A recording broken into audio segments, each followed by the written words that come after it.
One of the things we've seen recently, right, in the last, well, it's almost 2 years now, geez, since COVID, is a lot of people had to switch to a remote workforce. They didn't have a choice.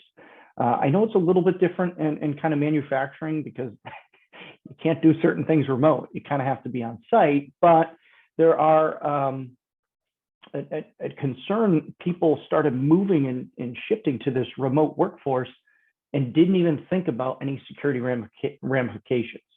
And there are a lot of them. How are you connecting up to the corporate network? How am I getting my information? Am I emailing this sensitive information that I normally would have pulled off a network drive because I can't get to it? So there's a big concern there. And you'll see it as we talk through this. The increase in attacks since COVID is just insane. Nobody has ever seen this increase like it has been in the last 2 years. This was just from December 2021.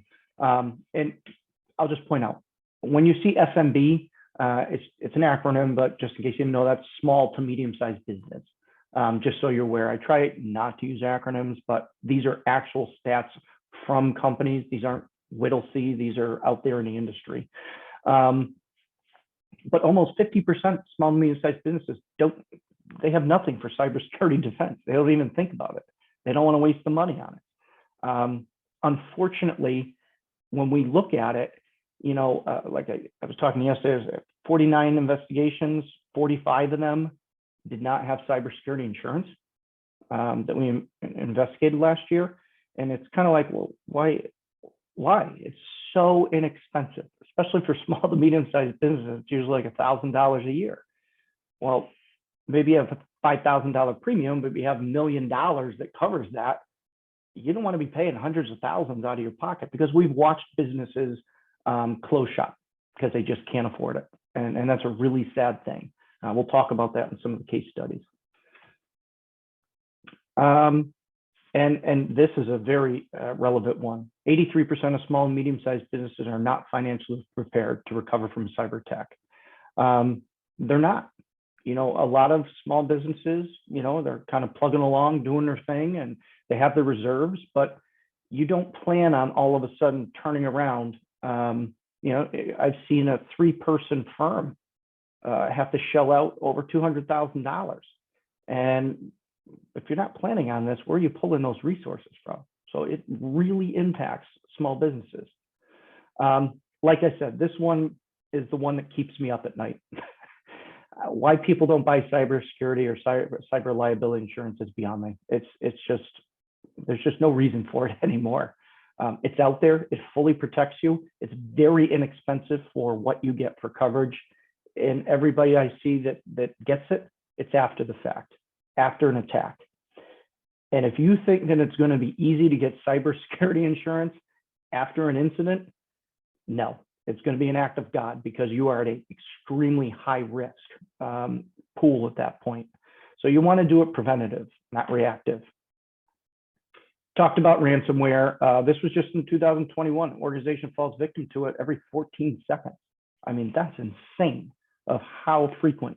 You guys hear about attacks all the time. I'm sure, the big ones that are on the news, when you hear about, 100,000 people that go on. Just to put it in perspective, in the state of Connecticut, per day, it's monitored through logs and stuff and through reporting. There's an average of over 10 million attacks every single day in the state of Connecticut on businesses. That's not necessarily just small to medium-sized business, but just over 10 million a day. It's not saying they're successful, but those are attempts. It's just small Connecticut, tiny state, a little over 3 million people, but it's just rampant out there. This is the big one I want to pay attention to, because 95% of the attacks we see right now easily are phishing emails, hands down. It's not coming through some crazy firewall attack or what we call man-in-the-middle attacks. I'll try not to I don't want to get all technical and geeky there, but there's certain attacks that are pretty relevant, and that's not what's causing these. It's people clicking on a link in an email. It's us, it's employees, it's the actual layperson that's causing these to happen.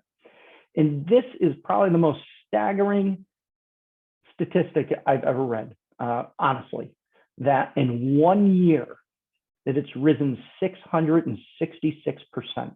And that's not a joke. That really is 666. I get it, but it is an actual percentage. That's insane. Because what the attackers do you think they care about you? No, not at all.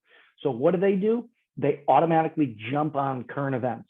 So you could be sure that they took advantage of COVID, and everybody's going to open every single email. If you think back a year and a half ago, nobody knew what was going on. Everybody was scared. So they jumped on that. Then we got into the summer. The social injustice, the Black Lives Matter, that whole movement, and all the things that were going on, they took advantage of that. Then we got into the elections of 2020. They jumped on that. So, these attackers take advantage of what's going on. We're past the prince that has $3 million, which at this point, the guy's got to have probably $363 billion. But we're past that, or your FedEx package or your Amazon. Those we've seen so much. They're becoming more sophisticated. They're targeting. So they're doing, whaling is what we call it. Is they're targeting towards CEOs, executive directors. They're targeting towards management. They'll go out to LinkedIn. They'll look at your organization and see who the key people are. Then they're going to target sending phishing emails to them.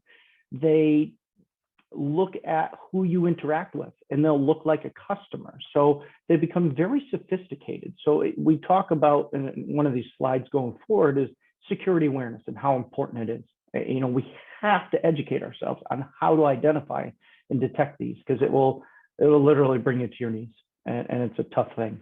So, and this is from last year. 63% of small to medium-sized businesses said they had a breach in the last 12 months. I mean, that's insane. That's an incredible amount. The one thing when I was reading that article from Ponemon, it didn't really say what the effects were. I don't know if it was, 3 people were affected or 300,000, but for it to be even the fact that it's a reportable breach, that's a really high number if you think about what we have in the United States. And then again, ransomware attacks. They're 300% every year. They're just growing. Very scary if you're a business owner. These things you just can't ignore. So I'll talk real quick. We don't have to go crazy. Ransomware overview. I'm not going to get into some of these things. Basically, what ransomware is, it's a malicious software that gets on your computer and it encrypts your files with a certain key, and you cannot open anything. You cannot get to anything. It basically locks you out of all of your information, and the attacker has the key. And the only way you can get that key is if you actually pay the ransom. And a lot of times this isn't money, directly being transferred. That's why it's hard to track. They use what's called Bitcoin. So it's all electronic, and it goes through that, and it can't be traced. That's why they do it. But you're seeing some of these people that are paying the ransom because they can't be down without it. Well, the reason you're paying ransom is because you have not prepared. You do not have cybersecurity pieces in place. The biggest way to thwart ransomware is to have solid, really good backups. Because if you have really good backups that are doing, incrementals and things that, could be every 15 minutes, every half hour, whatever. But if you're doing them like that, if this happened, you can easily just delete and restore if you know you have your information from good backups. Obviously, it's dependent on how far they've been in the system, but if you have good backups, you'll never have to pay a ransom. That's the worst thing you can do, because what happens is, let's say PMA got hit with a ransomware, okay? They pay the ransom. Well, guess what? Out in the dark web, we'll talk about that. I do have that in some of these slides. That's where all these attackers sell stuff. That's the bad area that nobody talks about. You're going to have a red flag. You're going to see an increase in attacks. Why? Because now that attackers know that you are willing to pay that money. So now you're a red flag that you're going to be bombarded with attacks because they paid once, they're going to pay again. And you do not want to be that victim. It's only going to get worse. So that ransomware is they hold it, they lock it, you pay the ransomware, they give you a decryption key so you can supposedly decrypt it. Now it's about 50% that decryption key actually works. So yeah, I just paid the $1 million to them. They gave me a decryption key. Wait, it's not working. Do you think they care? They got their money, they're off and running, and you're still screwed. And now you got to pay to have to restore and bring everything back up to speed. So ransomware is a very scary thing. It really does cripple your business. We've seen it where it takes, I guess we had a bank last year, we had to investigate that was out of business for a week. I mean, a bank to be down for hours is one thing, but 1 week, it's critical to their organization. It really hurt them big time. And one of the case studies I'll talk about, that manufacturing, they were down for 9 days. That was close to them not even recovering. And they did, thankfully, but we'll talk about that in the case study. Like I said, I'm not going to go through all these points, just talk at a high level. Some of these slides are loaded with information, and I do that because, again, you guys can take this back. You have information that you can reference going forward. I like to use these more talking points. So this is an important thing. Everybody thinks that if there's some kind of security incident, that it's an automatic breach. That's not the case. And why I want to point that out. So you can have a security incident. You can have virus on your machine or malware. It doesn't mean it's a breach. A breach is when it comes to the point that that confidential data, sensitive data, what we call personally identifiable information, or protected health information. You've heard of HIPAA, but that PII, so your social security numbers, driver's license, credit cards, banking, that type of stuff. If that's been compromised or somebody has that, then you're obligated legally by the state that you are under. And I can tell you, any state that's on here, all 50 states have a privacy law, and you have to report that to the Attorney General. If there's governing bodies, I'm not sure, and you can feel free to either raise a hand or respond back. One of the things that we get into now with a lot of manufacturing is DFARS. So that's for any kind of contractors that are, Randy, I think there's somebody there that's trying to, do you see that? Okay. So DFARS is where we're at a point of getting into being approved by government contracting. So if you're providing some kind of manufacturing for the government, you have to be specifically certified and you have a regulation you have to comply to. That's now shifting. It's called CMMC. And I just brought that up and I'm going to forget exactly what that said. It'll come back to me what that stands for. But that's the new regulation for government. So a lot of these manufacturers have to comply with them. So there's some regulations there you have to report to. So, we got to be careful because now Connecticut Breach Law just changed in October. A lot of people don't know that. But, since October 21st, now instead of 90 days of reporting, you have 60 days. What that means is if we got hacked, today on the 27th, you have up to, not waiting, you have up to 60 days that you have to report and give all this information over to the Attorney General. And if there's other regulatory agencies. So, those are important things to understand of what your reporting requirements are. New York, I can tell you right now, you have 72 hours, which is insane, from when you're breached and when you find out that there's information breached. You have 72 hours that you have to report to the Department of Financial Services. Now, it doesn't mean you have the final report and the final numbers, but you at least have to let them know we've had a breach. If anybody on here, Acme Monaco actually does international. So we have what's called Gdpr, and that's the General Data Protection rights over in EU, European Union. It doesn't extend over to what we call Asia Pac over in Asia, whether it be, Japan, China, Singapore, we start going down those. But even GDPR is a big one.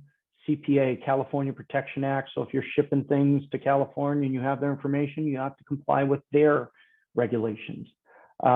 These are really important things to pay attention to, because you don't want to get caught after the fact. There are some heavy penalties, very heavy penalties, for violations if it was negligent, or if you failed to report it and it gets traced back to you. There's some big fines coming back. Hey, Chris. Yeah. This is Randy. Yeah. We have someone from Mexico on the call today. Is there any insight you could give on that? And there's a registrant this morning. So do you have anything to share about that as far as the privacy or laws, or I know it's all different. Yeah, that's the other thing. Like, every country, everybody has a different thing, but yes, there is, specifically with Mexico and anywhere in most Central America, but a lot with Mexico because they're bordering and doing a lot of trade. They do have regulations kind of along the same lines of what you need to comply with, as far as there's security controls you have to have in place that they outline, written information security program, security awareness you have to be doing. Are you using encryption when you're sending information? There's a couple sets of guidelines. What I can do actually is I can grab that information, and Randy, maybe it's easiest, I can send it to you and you can pass that along to them. That way they have something to rely on. Yeah, I can absolutely do. Sure, I can do that after the call. Yeah, perfect. And yeah, we'll take whatever we can collect upon follow-up. Yeah. Yep. And guys, sorry, pulling out my pad and pen because I can't do it online, but I just want to make sure that I do follow up on that right after the call. Perfect. Yeah, there are specific things for them. So yeah, rather than go too crazy in depth on here, I will pull that up and I can email that to you, Randy. Good question. That's great. So we talk about social engineering attacks. Okay, and here there we go. So we talked about phishing emails. I'm sure people have heard about it. It's been going around now for years, but the phishing emails are basically a way for attackers trying to dupe you or trick you into opening some kind of link or email. Hey, your password got compromised. Your account's about to close. You have to click here to re-enable it. Things like that. So I'm going to show you some examples on the following pages that I've put in here. We can kind of walk through of some phishing emails. Vishing phone calls. So these are vishing instead of phishing because of voice phone calls. But these are actually coming back around and becoming more prevalent. They're getting bigger. We're starting to see these calls trying to get you on the line. And I know everybody's thinking, oh, it's my car insurance. As annoying as those are, it's not so much that, but they're doing research. They're going to LinkedIn. They're looking at your social media, and they're going to call you almost like a prospective client. A lot of times now what we're hearing from our side is they'll disguise themselves as your IT support and try and get you to give your password because they're trying to do some updates on your computer or some security patch, and they need your credentials, and people give them away.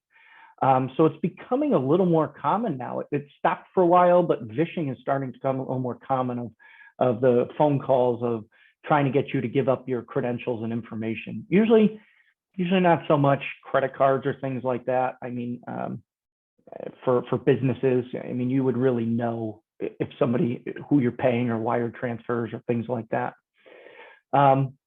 Obviously, on-site. It's been a little different the last 2 years. I get it. There's not a lot of visitors. There's not a lot of interaction on site, but I'm hoping I'll be careful what I say. I just hope we're kind of past that. We're getting there to where we're getting a little more back to normal and back to being out in businesses and back to operating how we were.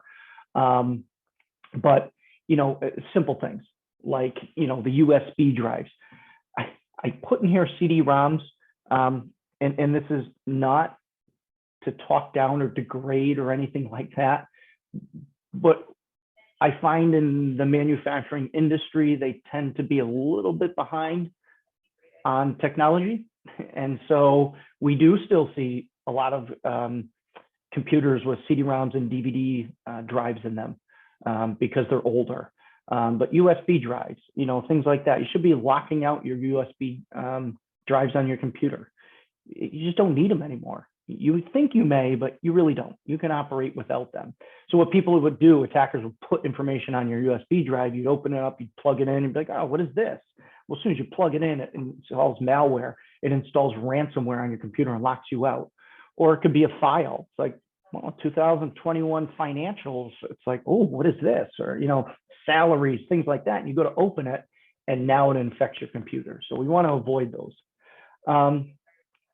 One thing that, I'm not 100% sure of each of your industry and what you do, but we do see with manufacturing, there's certain special when we get into machine shops around here in Connecticut. A lot of them do stuff for Lockheed Martin, Pratt and Whitney. So there's some special proprietary ways of doing things that they probably don't want people to see or know about, right? So that's pretty confidential to them. But allowing people into your workspace should be a concern. I know we don't think much about it, but it's very easy. So Whittlesey, we do these cybersecurity assessments.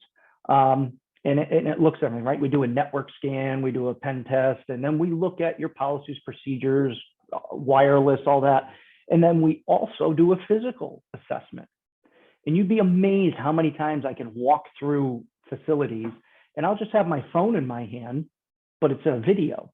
And I'm just walking around, and as I walk, I'm just filming stuff. And in our closeout meeting, and I'm telling, I'm saying, hey, I saw this, I found this, I was standing here, I looked at your screen, you had up, these 3 invoices with social security numbers on it.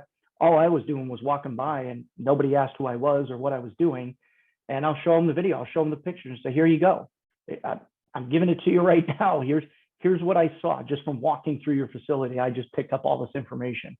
So, having things like physical restrictions is really important. It's something that we really need to be paying attention to, even in our facilities. Hey, Chris, sure, go ahead. Are these things like this, we talk about locking out USBs and doing some physical things, do the computer manufacturers build this kind of security into their equipment? Yeah, so 100%. So let's think of a very simple thing like you want to disable USB drives. In Microsoft Windows, there is, without getting too technical, there's a group policy out there. We call them GPOs. It literally says enable or disable. Click disable. It is zero cost to you. It's not new software you have to buy, nothing like that. You can literally enable or disable things like that. So these are configuration settings that you can use for that, 100%, and it doesn't cost you anything. By default, a lot of things come in, they're enabled, right? We think about things like a lot of people at this point use a Microsoft Office 365. That's just kind of the way of the world, what we're using for email and things like that. And there's a very critical setting in there that allows unauthorized users or hackers to get access, and it's not good. And it's a POP IMAP setting. So, years ago, you would even see that with your Yahoo. There was a POP setting or IMAP. It allows them to connect remotely from wherever. For some reason, Microsoft, by default, has that enabled, which is terrible. So it's one of those things you want to turn off, disable in your organization. Again, it's a configuration setting that takes 0.05 seconds to click.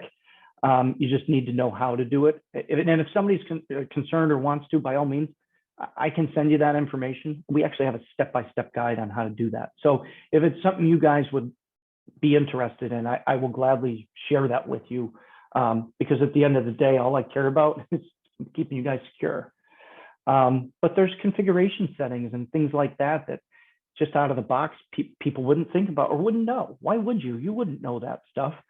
But that's why at the end of the day, it's very important to have some kind of cyber professional making sure, whether you're IT folks or whoever your IT support is, you can ask them these questions. Hopefully they're doing that. But it really, really important to have a third-party cybersecurity professional just take a look at things.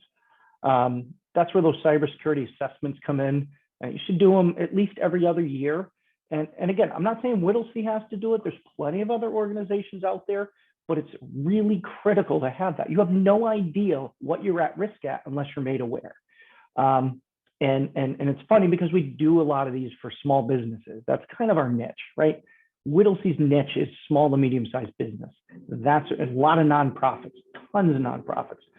So we deal with people that have small budgets, and we understand. Where I came from, we're 30, 40,000 people, and I had an IT budget of $81 million. I get it. That's not how we're talking these days.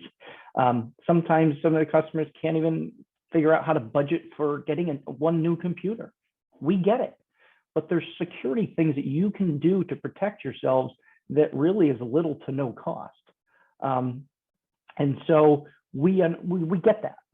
But doing an assessment will point out where your risk areas are. And I hope I'm not overstepping boundaries here, but Lucas can attest, we did one of them at their organization. And as much as, some people want to say, I'm not saying Acme did it, but some people will say to us, I don't really have anything here. We really don't have any risk. There's not a big deal. I can do a scan, and then within an hour, I'm putting on the table 75 findings, and some are critical and high, and their jaw drops. Oh my gosh, I didn't know we had any of that. And it's like, yeah, that's just the tip of the iceberg. So it's really important you understand what risk you have, because here's the other thing that's going to happen. In Connecticut, the new data privacy law that was updated and went into effect October 21st says that if you're doing things preventative, if you're doing things that show and prove that you're doing cybersecurity controls and you still get attacked, there's kind of a carrot at the end of this. You are actually relieved of things like negligent and punitive damages if you're sued, because you can prove, hey, we were doing things preventative. We had things in place. Yeah, it still happened, but that's a big thing. That's the first time a state has ever done that, is provide kind of a reward for people to do some of these cybersecurity controls and make sure they're doing things preventative and say, yeah, here, we're proving it. Well, that alleviates you from some of those punitive damages and lawsuits, which could be, enormous. So, it's really important. A lot of people ask me, what do I have to do? What does the law tell me to do? And I'll never give that answer, because my answer is, forget what the law tells you to do. You should just be doing best practice. Best practice. There's simple things you can do in best practice. And we'll talk about that in a couple slides. I do have best practices in here. All right. Okay, so we want to, very simple. I'm going to show you on a slide. Just look at time. Okay. On a slide or two ahead that, how we want to check the sender for misspellings. We'll talk about that. The strange language, things that's like that doesn't. So we have a client, it's funny. She called us and told us she has a phishing email. And the reason they knew was because she's the CEO. It was an email to all the employees, asking them to update their stuff and click on this link. And at the end of it, in the conclusion said, have a great day. And all the employees immediately knew it wasn't right. And even she said it. She goes, I would never tell anybody to have a great day. And so they picked up on that language. They knew, like, all right, she would never say that to us. And those are the things you kind of have to look for, clues like that. And then I'll show you the email header on the next page. Call to confirm. My senior partner in technology here, it happened to him and it came very close. So these people will actually get in your system and they'll watch your emails going back and forth, and they'll see the exchanges going on, and then they'll jump in and they'll kind of act as that other third party. And so you think you're having a conversation. And so this third party was trying to get our partner to wire money, which in reality, it made sense. but he kind of was putting two and two together, and he picked up the phone and called them. And she was like, I have no idea what you're talking about. And, they were trying to get $10,000. And so if you're not sure if it comes from somebody, if it's legit, the first thing I tell you is delete it. Just delete the email. If somebody wants to get a hold of you, they'll resend it, or they'll call you and say, hey, did you get my email? Well, yeah, resend it. Oh, well. That's the safest thing, is just delete the email altogether. Don't forward it on to people. We can go through that. So simple thing here. If you can see this, the misspelled sender addresses. So this is from security@microsoft.com. But if you look close enough, the first M in Microsoft is actually an RN put together. So you may just glance, say, oh, yeah, that's fine, but it's actually an RN. It's not a Microsoft. And that should be pretty alarming to you right up front. Or sometimes you'll see security@microsoft.com. Maybe it looks legit. If you take your cursor and you just hover it over that from field, you're going to see that it gives some bizarre address like security@abcq9323argentina.org. So it masks itself as something legit. But if you just hover your cursor over the actual from or sent, it will show you the real address of what it is. So things to pay attention to. We look here, anybody asking you to confirm something in an email is garbage. Nobody, no bank, no credit card, no accountant, they will not be sending you things these days that say, hey, click here to confirm something. Absolutely not. They're going to ask you, go to the site and log in and confirm. So if you ever see something like this and you're not sure, and it has a button, 99% of the time it's garbage. So what you do is, okay, I go to my bank and I log in like I normally would, because what this is trying to do is to get you to click on that, and it will look like an actual login page. It looks legit to whether it's Amazon or whatever, but it's their screen and you're logging in, and they have a key logger. So as you hit your strokes, they're recording your credentials and they're stealing your credentials. And now they'll go into your Amazon and log in as you and go on a shopping spree. So that's what we're trying to avoid. Talked about, inconsistent language, strange formatting. You'll never get an email from somebody really that's just going to say, dear sir, dear user. That's garbage. Generic is garbage. You're going to see them really start to be specific if they're coming to you from somebody legitimate. But now the attackers are picking up on that as well. So they're starting to become more sophisticated, like I said. Is it really the administrative coordinator? Well, I don't even know what that role is. So just pay attention to what's out there as far as the verbiage in emails. There should be some kind of indicators. My answer to phishing phone calls, anything that's automated is garbage. You're not going to really get things from people. Sometimes you do, but 90% of these are just garbage to get you to call back. The IRS is never going to call and leave a voicemail saying you're under investigation. They'll be at your doorstep with about 80 armed people if that's the case. I can guarantee you that. But just if you have to, call back for confirmation. My thing is, if I don't know the number, it's hard because of the type of business I do. Can't really ignore calls, but they're buying bulks of numbers, right? So it'll say, say one of the manufacturers are here in New Haven, Connecticut. It'll say New Haven, but the area code is like 945, or, oh, that's right, we have a new area code. It'll be 603, or that's New Hampshire, it'll be some bizarre area code, even though it says New Haven. So they're trying to get local numbers now to dupe you into picking up. Key thing is, if you pick up and you say hello and you don't hear anything for about 2 seconds, you can be sure it's either automated or they're going to be recording it to see if they can get information from you. Hang up. It's garbage. There's just some statistics in here. I'm not going to hold up on that. Bottom line, what can't you do? Like I said, you're going to say to me, you're small to medium-sized business. I don't have the money. I don't care. They can't get anything off me. You'd be blown away that even if I had 1 hour to do a scan on your environment, probably less than that, half an hour, the amount of things that we'll find for security risk and vulnerabilities. You are at risk. you have a lot of information at risk that you probably don't even know, but it's there. So you can't ignore these things. So I'll move along. So we have a couple of case studies. All right.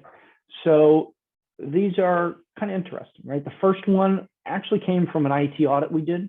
It was something that we were just doing a conversation and talking through, and as we're asking them questions, and they kind of said, well, we had this strange thing happen. Okay, what happened? Well, for a while, people were saying that their screen was, their mouse was moving, it was getting weird, so they'd reboot and they thought it was fine. Well, when we actually went back and looked into it, there was an unauthorized actor in their systems who had been in there for over 6 months. Now, this was a small, it's a small lawyer firm of 3 people. Come to find out, they had been, stealing information. They were bringing up, looking through their files, client information, social security numbers, things like that. At that point, that is a breach because you can't prove that they didn't take it, especially when you're in there for 6 months. So by the time you do remediation, rebuild the machines, have a third-party company come in and do the forensics on it. Now you get your reporting, now your privacy attorney, your notifications, and the most expensive piece really is credit monitoring. So for Connecticut, you have to offer 2 years of credit monitoring for affected parties. Massachusetts is 1.5 years. New York is 2 years. It varies by state. Bottom line, it's like $39 a person a year. So, you start adding up and you have 1,000 people, this is going to add up pretty quick. And so for this small firm, they had over 200 people, 250. And then between all of the charges, all of the remediation, because now that you have to report it, there's your other piece. They're going to come back and say, what have you done to prevent this? Show us what you've done to prevent and, remediate the problem so it doesn't happen again. That's usually pretty costly. And that's where we see companies just kind of fold arms and say, we can't afford to do this. And that's the worst thing in the world to ever see. It's crushing for us. And obviously even more so for the company. So at the end of the day, for this one, it ended up costing like $179,000. Let's see, if you want to just take a paralegal, an admin, and 1 lawyer, and everybody thinks lawyers make a lot of money. That's not always the case, but a small firm like this to have to shell out $180,000 out of pocket, no cybersecurity insurance, it was just a blow to them. They were able to somehow recover, but they're in dire straits. That second case study, I'm just looking at time. What I'll do, that one was a ransomware incident that was at a manufacturing firm. They ended up paying the ransom, which we do not advocate. That's not good. And then they were able to get their information back. They were down for 3 days, but it went on for a while because what they chose to do for the backups, they just chose to do the most recent backups. Well, then when we restored it, the bad actors were still in the system because they just restored it from a couple days prior and it regave them the access again. So they were able to continue going on. So that's why it's really critical that when you have something, a lot of people will tell us after the fact of, yeah, we had something happen, a few months ago. Well, what'd you do about it? Well, our IT looked and said it was fine. That's not the case. You need a professional just to look and make sure these people are out of the system. The third one is the one I will go into a little more detail. It was a manufacturer here in Connecticut. Now, we were pulled into it not after their first breach, not after their second breach. It was their third incident in 1 year. Let's just say their IT provider was immediately fired. They never should have been stayed on. This was their third breach, and it was a ransomware. And it took them down for well over a week. it hit them hard. Once we got them up and running, then the remediation went on for almost 6 months of remediation. I mean, fixing the security things, upgrading their hardware just to meet the requirements, upgrading, firewalls, things like that. Then it was reportable. There was a lot of information because people don't do hygiene on their data. They had data going back almost 20 years. That's a lot of data. I'll just say that. At the end of the day, from start to finish, and it went on for over a year of remediation and costs and everything, it was over $500,000 easily, and no cybersecurity insurance. This one remained in business.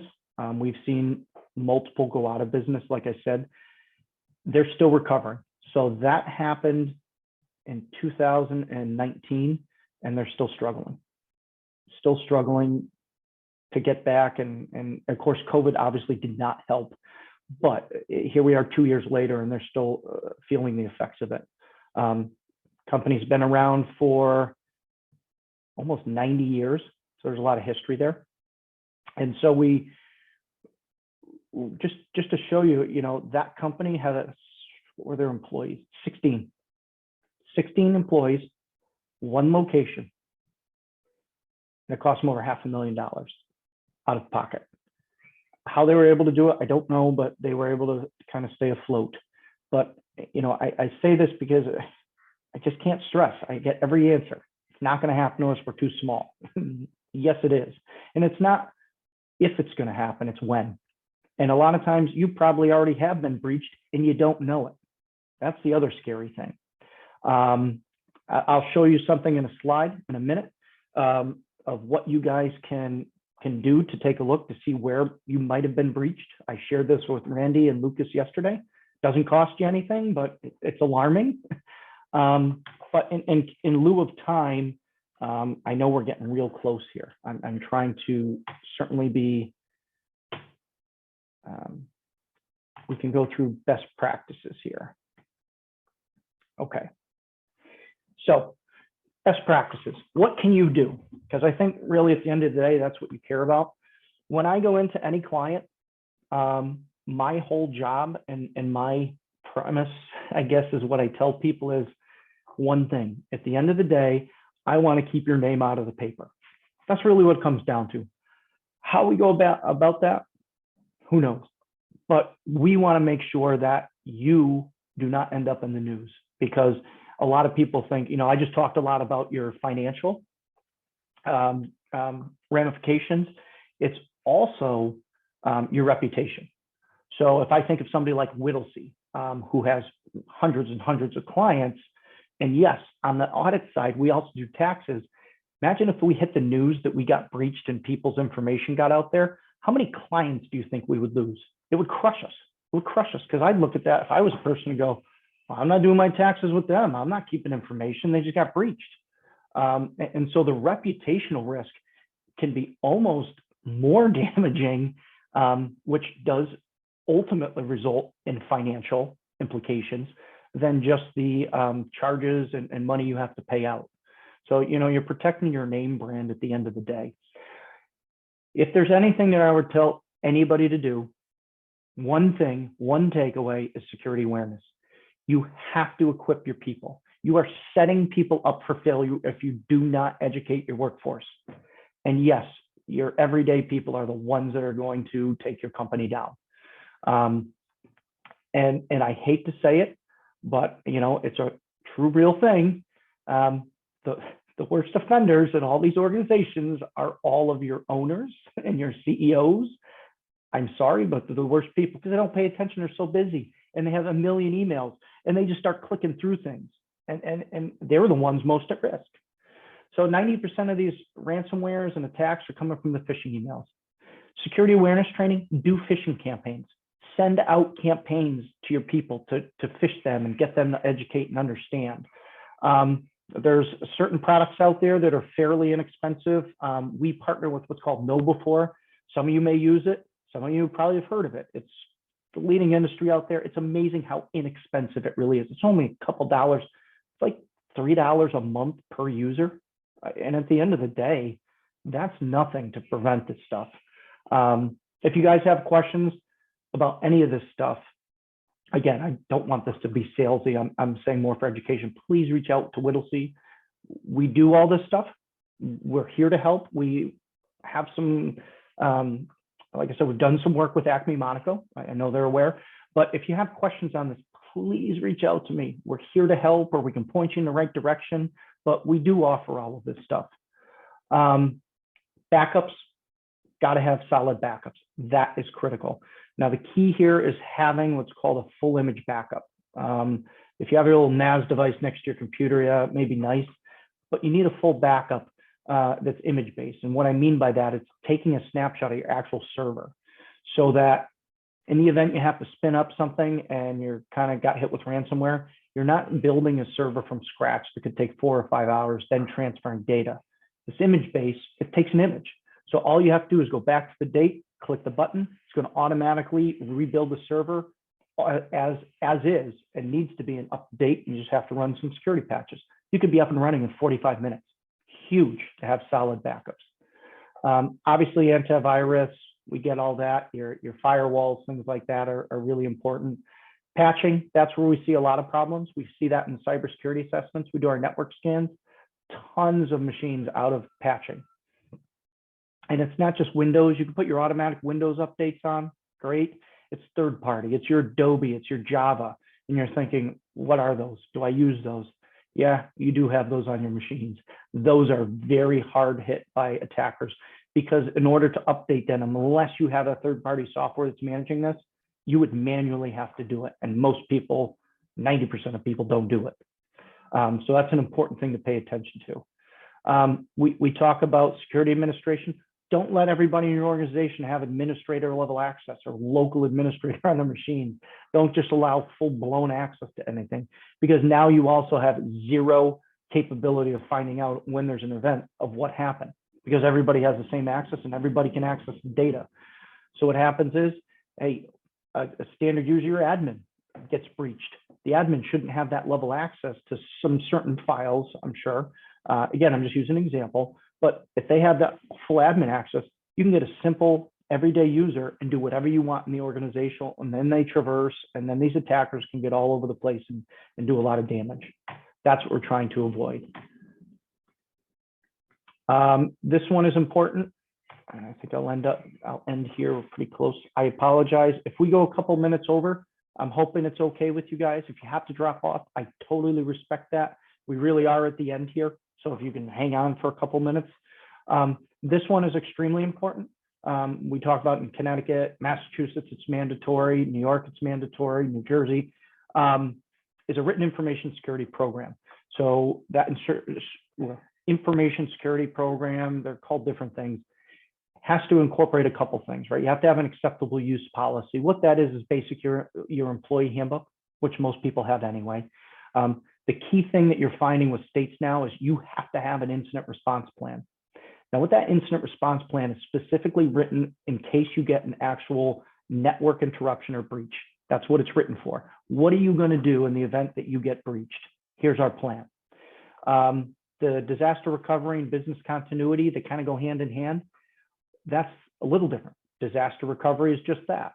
What happens if the building's on fire and we can't get in for 3 weeks? How do we, do work? There's an ice storm. I think it was October 2011, 2012. Nobody could work for a week or get anywhere. How do we continue to do business? And that's why the business continuity plan goes hand in hand. That's your team that talks about how do we resume business? How do we keep things going? How do we get people access? How do we continue manufacturing things and shipping it out when there's no trucks on the road for a week? Oh, great, we have a generator so we can have backup energy. Well, we didn't think of getting a service with an oil company that's going to deliver in the event of an emergency. Well, now you're screwed because there are people that have those in place and you're going to take a back seat. So a lot of these contingency plans get written into your information security plan. And there's more pieces to that, but those are just some key points. The last two to me are probably the most critical. You've got to have cybersecurity insurance for as little as it costs and as much as it protects you. It's just a no-brainer. That's why it's out there. If you guys need help with that, I'll tell you, I started Hartford Steamboat Insurance Company. I was their deputy information security officer for a while, and they were one of the first ones to create cybersecurity insurance. It was god awful when it started. I can admit that. It's since been, rectified. They are now probably one of the top 5. But coming from that side of things and knowing how it's done, and we look at these all the time. If you have questions about cyber insurance, reach out to me. I'll gladly take a look at it for you. I don't mind that. Or you may say, I think we have it, but I'm not sure what it covers. Let me know. I'll go over it with you. We even have professionals that we consult with that do it for us, complimentary. So if you have concerns there, reach out to us. And again, that last piece, that cybersecurity assessment, I'll close with this, is you don't know what you don't know. And you can put your blinders on, you can stick your head in the sand. Again, you're going to get hit. It's only a matter of time.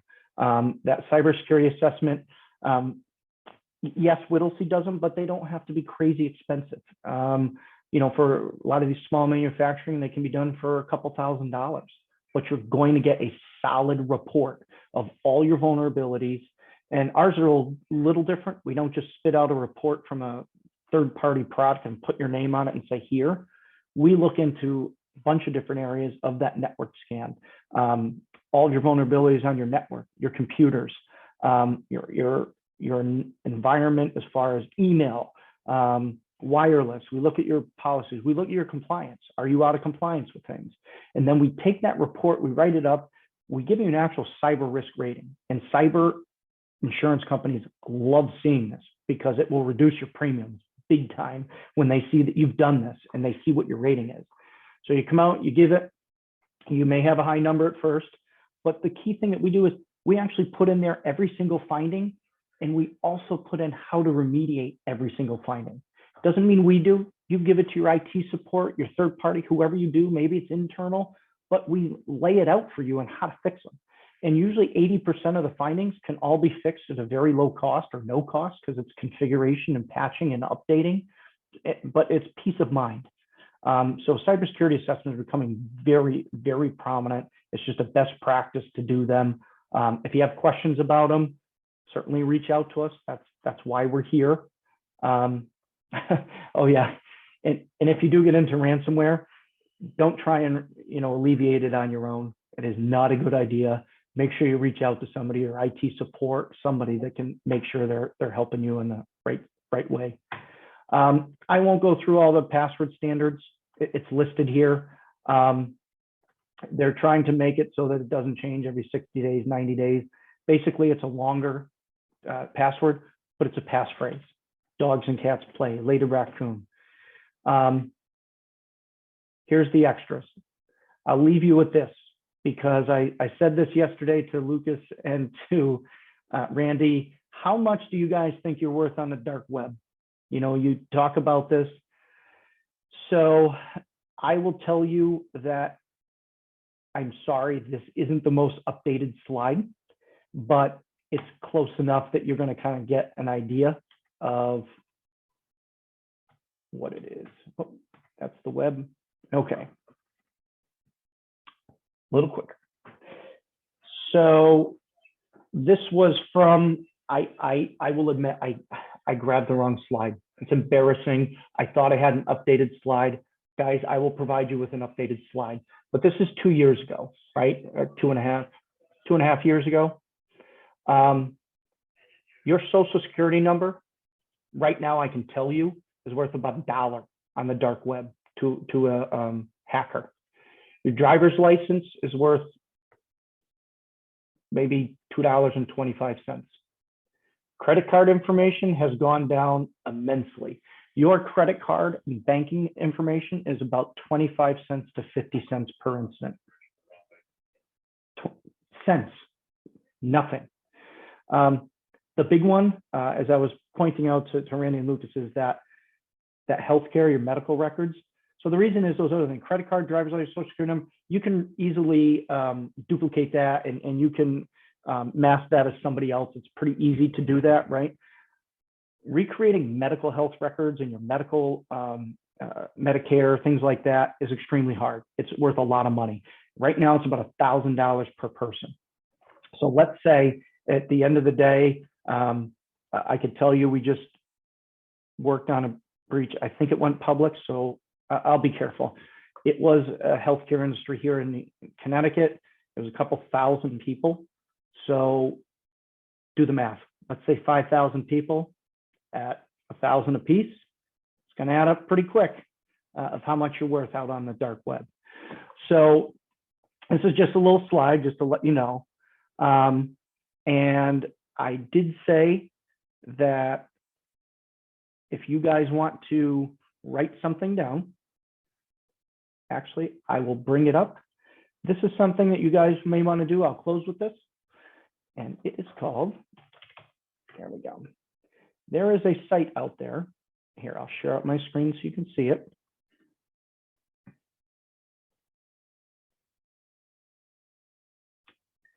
called Have I Been Pwned? It's free. Write it down. Now I'm going to go in here and I have about 8 email addresses, but this is just one that I use for garbage stuff. This is my email. All you have to do, there you go. Okay, 13 data breaches that email has been involved in. Now it tells you, again, I haven't looked in here in a while, so I don't know what they are. Like I said, it's a garbage one I use for a lot of my hacking and stuff. It'll tell you when it was.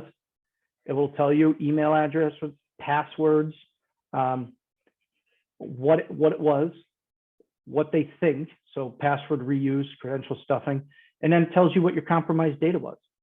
Okay. Here's one here that had email addresses, employers, job titles, names, phone numbers, physical addresses. It goes down and breaks down everything. This was 2019, employers, geographic numbers, phone numbers. It's out there. It will tell you exactly. This one was bad. This one I actually got a note on because it did include physical address and date of birth. So that falls under that PII that I talked about. But you guys can go and look at this, put your company emails in, see if they've been, breached. You may not even know. This is a free resource out there. So it's called www.haveibeenpwned.com. Some people look at it and then I hear them on the phone saying some choice words as they're doing it during the presentation. But at the end of the day, I'm hoping that you got something out of today.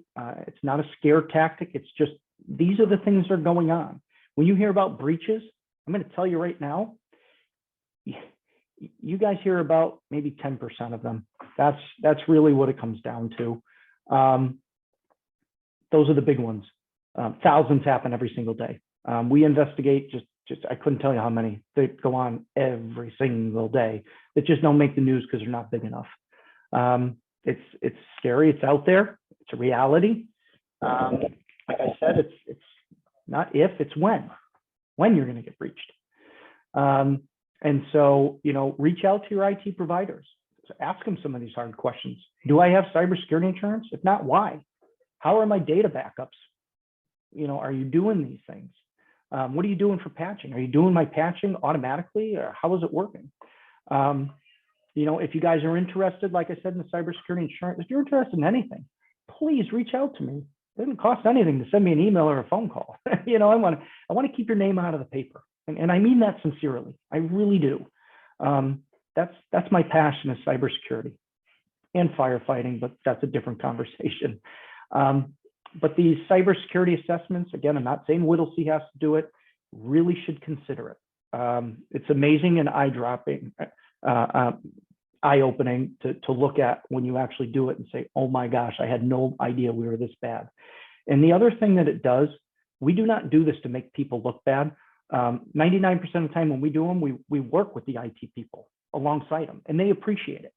But we've had plenty that we've done and delivered to the client, and it's kind of eye-opening because now they go back to their IT support and say, what the hell have you been doing all this time? These are basic things that you're not doing. So it's almost like a checkup for your IT to make sure they're doing their job, that what you're paying them is they're actually doing their job. A lot of times it has the client change their mind on that, let's just say.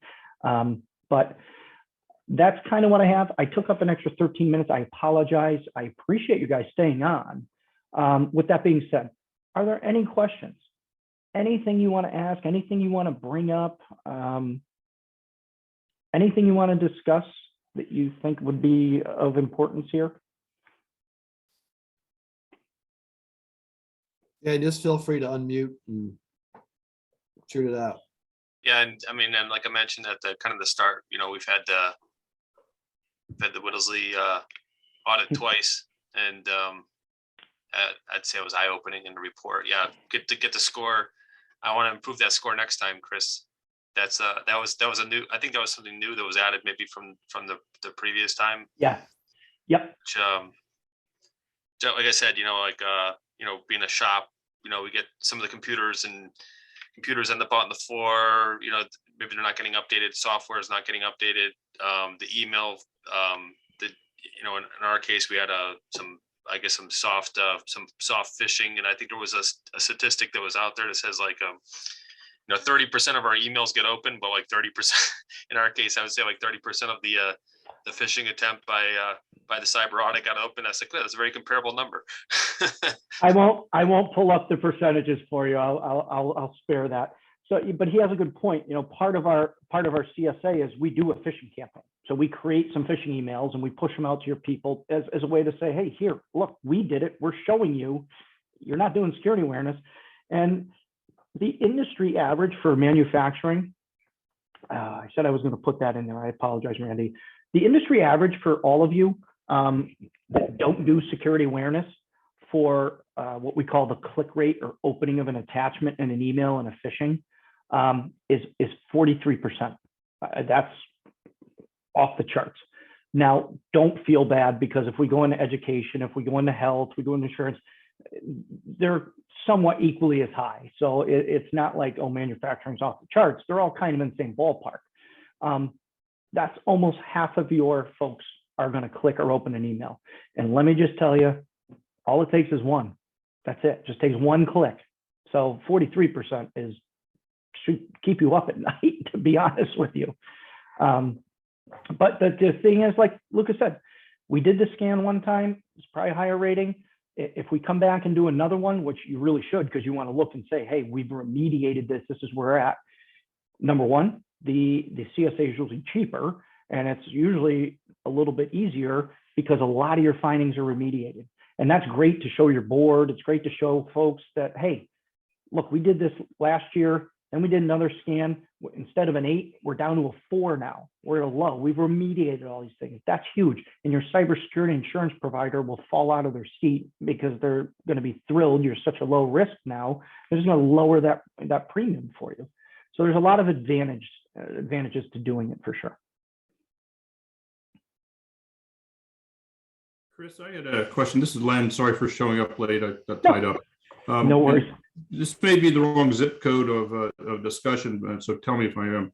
But in this world here, a lot of Dropbox, Box.com, share files, a lot of cloud type of stuff, VDRs and that, and you kind of think that they're all secure. But I guess my question is, in this distributed model where most of us are working from home, or aren't in the office type of thing, is there a big concern about those files on how you load them up into them, and then the security that's in those that you hope that Dropbox has?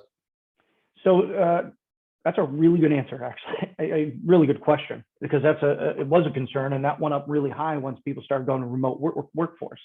And I might have hinted on it earlier on, Len, but of people automatically going remote and then realizing, well, how am I going to access? How do I do this stuff? And the people are emailing it around, but then they start using ShareFile, or they use Dropbox for Business. The best way is, I will tell you, they're extremely secure. The way they host their things and encrypt things. I personally have not seen any breaches with them. Doesn't mean it hasn't happened, but I'm in a lot of different panels and things, and we really haven't seen any breaches at all at that level. The key thing to that is incorporating multi-factor authentication. So, I know ShareFile, we use ShareFile. I know that's a common one, Citrix ShareFile. They incorporate two-factor authentication. So for those on the phone, if you're not sure, that's just another way of, I go to log in and put my username and password, and then it sends something to my phone, whether it's a text or a bump or something with a code that I have to put in to verify. So it's a second layer to say, yeah, this is really me. And that multi-factor stops probably 95% of attacks, because a hacker will have your credentials, but they're not going to have your phone. They're not going to have that second layer of authentication. So enabling multi-factor on those devices has made it much more secure for doing those type of portals for sharing files. Thank you. And I'm sure that goes for CAD CAM and sending prints around and stuff like that. Everybody's doing that. Yeah, and there's the other thing that you can do, Len, is let's see, Dropbox. I don't think does it. I know ShareFile does. Barracuda, with people that have Barracuda spam in place in their environments, those have the ability to send secure email, and you can make sure that when you send it, if you really do have to use email, that it gets encrypted and sent encrypted, so that, like I said, blueprints, things like that that are sensitive aren't just flying around in open air, but they're encrypted so that when they get to your recipient, they're protected. Thank you. Mm-hmm. Anything else, guys? I'm going to be respectful of time, but. Very good. Well, if there are no other questions, or if you do have a question for Chris, upon follow-up, we'll make a couple updates to the presentation and add a couple of documents. We're recording this, so we'll have that archived, and I will get everything out to you folks. When we collect all that, I'd say that I probably get it out tomorrow as a follow-up, but of course, Chris's contact information will be in the email. Contact him directly. We really appreciate all of you staying on, spending an extra few minutes. Well worth it. Lucas, do you have anything you'd like to share before we adjourn? No, I just want to thank everybody for participating in our next PMA event, a live event. It's going to be in March 23rd with Logo Press, and that's going to be held in Plainville, Connecticut. So, but we appreciate Chris taking the time to put all this together for us. I know I've been bugging him, I think, probably for the past 6 months, 6-7 months. I'm going back several months. So I was really glad to get this going, and hopefully we could do it again. And make it for future discussion points. As ongoing, I guess the next threats are right around the corner. Yeah, and I know that I'm thinking about this here. We're talking about, this is Southern New England. We, Whittlesey, are located right in Connecticut. Actually, we have 3 offices, one in Hamden, main office is in Hartford, and then we have another one in Holyoke, Mass. Yes, we have clients all over the country, almost every single state, but we're located here right in Connecticut, and we cover all of like Western Mass, Connecticut, New York, New Jersey, so Rhode Island. We're right here. So we're not sitting in Florida somewhere and trying to do this remote. I am an in-person type of person. Great. Well, Chris, thank you. Thank you, everyone. Sure. Thank you. Enjoy the rest of your day and look forward to our follow-up. Thanks, care. Everybody. The meeting has ended. Thanks. Thank you. Great. Thank you. Take care, guys.